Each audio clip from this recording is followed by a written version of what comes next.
Bonjour Alexandre, bonjour à tous. Georges Ibrahim Abdallah va donc sortir de prison sans remords ni regrets. À 74 ans, l'un des plus anciens prisonniers de France a une semaine pour rassembler ses affaires. Il quittera sa cellule de la prison de Lannemezan vendredi prochain avant d'être expulsé vers le Liban.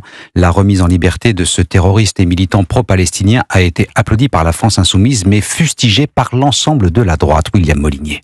Cela faisait plus de 40 ans qu'il était incarcéré. Dans les années 80, Georges Ibrahim Abdallah était à la tête de la fraction armée révolutionnaire libanaise, la FARL, organisation terroriste et marxiste qui a revendiqué plusieurs attentats mortels à la voiture piégée sur le sol français, dont celui qui a visé en 1982 un diplomate israélien. Sa voiture a explosé rue Cardinet à Paris, touchant le lycée Carnot. 43 victimes, enseignants et lycéens, ont été blessés par la déflagration.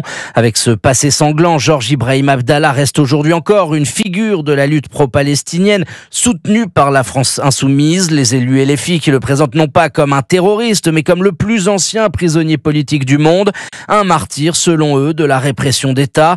Incroyable inversion des valeurs où le bourreau devient la victime, s'indigne Bruno Retailleau. Jordan Bardella rappelle qu'Abdallah n'a jamais exprimé le moindre regret. Ce dernier pourra la semaine prochaine rejoindre dès sa sortie de prison son village d'enfance dans le nord du Liban. La justice a conditionné sa libération par l'obligation de quitter la France et de ne plus jamais y remettre les pieds. William Molinier, parmi les autres réactions à la libération de Georges Ibrahim Abdallah, ce communiqué de l'ambassade d'Israël en France: de tels terroristes ennemis du monde libre devraient passer leur vie en prison.